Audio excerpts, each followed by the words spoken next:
Hello' guys, আজি মই জলকীয়াৰ আচাৰ বনাব ওলাইছোঁ। এয়া দেখিছেনে, কেঁচা জলকীয়া লৈ লৈছোঁ। কেঁচা আৰু পকা জলকীয়া আছে আৰু এইবিলাক ঠাৰিবিলাক কাটি লৈ ল'লোঁ। আৰু তাৰপিছত এইখিনি ধুই মেলি ৰ'দত অকণমান সময় দি দিছোঁ পানীটো শুকাবৰ কাৰণে। আৰু এইফালে লৈছোঁ সৰিয়হ লৈছোঁ এবাটি, তিয়াই ৰাখি দিছিলোঁ আধা ঘণ্টামানৰ কাৰণে। তাৰপিছত ধুই মেলি এনেকুৱাকৈ ৰাখি দিছোঁ পানীটো সৰিবৰ কাৰণে।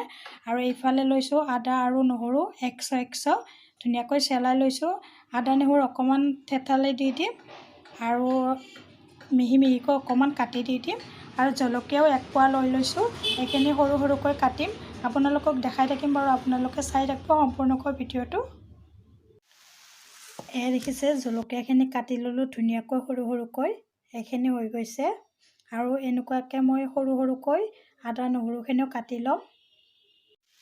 এয়া দেখিছে, নহৰুখিনিও কাটি ল'লোঁ সৰু সৰুকৈ আৰু আদাখিনিও কাটি ল'লোঁ সৰু সৰুকৈ। আৰু এই জলকীয়াখিনিও কাটা হৈ গ'ল। আৰু ইয়াতে মিক্সিত দি দিলোঁ, আদা নহৰু অকণমান ইয়াতো দি দিছোঁ। এইখিনি এতিয়া বঢ়িয়াকৈ মিক্সিত মাৰি দি দিম, পেষ্ট বনাম। মই পটাত নিপিছোঁ, ইয়াতে পিচি দিম। পটাখন ভাল নহয় যে, সেইকাৰণে এইখিনি ধুনীয়াকৈ পিচি কিনে আপোনালোকক লগ পাই আছোঁ। এইফালে তেলটো গৰম হ'বলৈ দি দিছোঁ, গৰম তেলে দি দিম। অকণমান ঠাণ্ডা কৰি গৰম হ'বলৈ ৰাখি দি দিছোঁ। আপোনালোকৰ অনুমানত দি দিব তেলটো। সেয়া মই গৰম হ'বলৈ ৰাখি দি দিছোঁ। এইফালে সৰিয়হখিনি পিচা হৈ গ'ল আৰু এইফালেও ৰেডি। এতিয়া মই মিক্স কৰিম ধুনীয়াকৈ। তেলটো গৰম হ'বলৈ ৰাখি দিছোঁ, তেলটো ঠাণ্ডা হ'লে মিক্স কৰিম। এয়া দেখিছে, তেলখিনি ঠাণ্ডা হৈ গ'ল গৰমৰ পৰা। আৰু ইয়াতে দি দিব। মই কেমেৰা কৰি আছোঁ, বাইদেৱে দি আছে।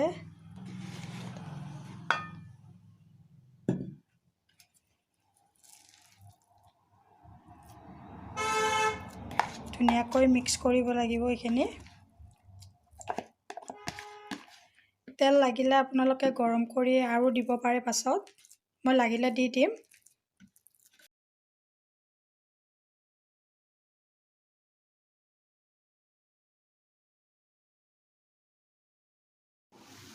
এয়া আদা নহৰুখিনি দি দিলোঁ।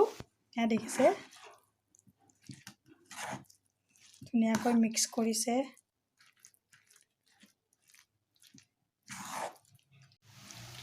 আদা নহৰুখিনি মিক্স কৰা হৈ গ'ল। এতিয়া জলকীয়া দি দিব আৰু।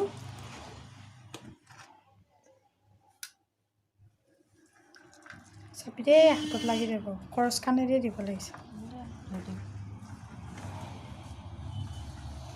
ইয়াত জলকীয়া দি দিছে, সেইখিনিও একেলগে দি দিম। থৈকাৰা টেঙাটো দিলে অলপমান টেঙা টেঙা লাগিব, সেইকাৰণে দি দিছোঁ। সেইটো নিমখ।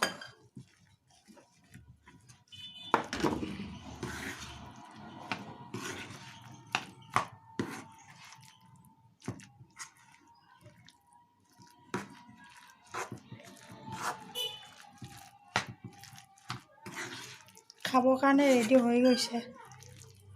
ধুনীয়া চেণ্ট ওলাইছে, খাওঁ খাওঁ লাগি গৈছে ন? তাৰপিছত নিমখটো দি দিলোঁ। সেয়া দি দিছে বাইদেৱে। মই 1 চামুচ আধা দি দিছোঁ, আপোনালোকৰ পৰিমাণত দি দিব। মই লাগিলে আকৌ দি দিম। আৰু অলপমান জিৰা গুড়ি আৰু ৰেড চিলি পাউডাৰ দি দিছোঁ অকণমান কালাৰটোৰ কাৰণে। ভিনেগাৰ দি দিম।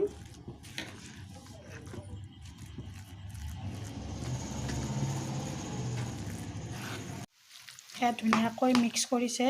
এইবাৰ ভিনেগাৰ দি দিম।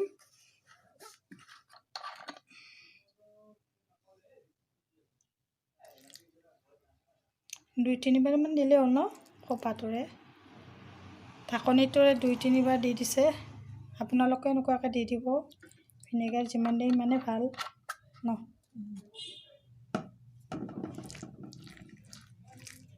মই 2-3 দিন এনেকুৱাকৈ ৰ'দত দি দিম। তাৰপিছত চিচাত ভৰাই দি দিম আৰু।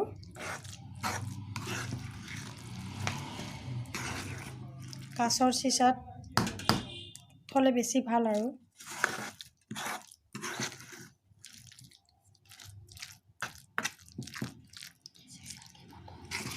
কাঁচৰ চিচা বটল থ'লে বেছি ভাল আৰু। প্লাষ্টিকত ইমান দিন নাযায়, বেছি দিন নাযায়, সেইকাৰণে কাঁচৰ বটলত বহুত দিন যায়, লাষ্টিং হয়।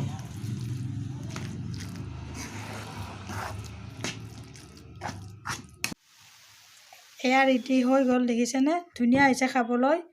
আপোনালোকে এনেকুৱাকৈ বনাই খাই চাব আৰু মোক কমেণ্টত জনাব। ভিডিঅ'টো যদি ভাল লাগিল লাইক, শ্বেয়াৰ, ছাবস্ক্ৰাইব কৰি দিব।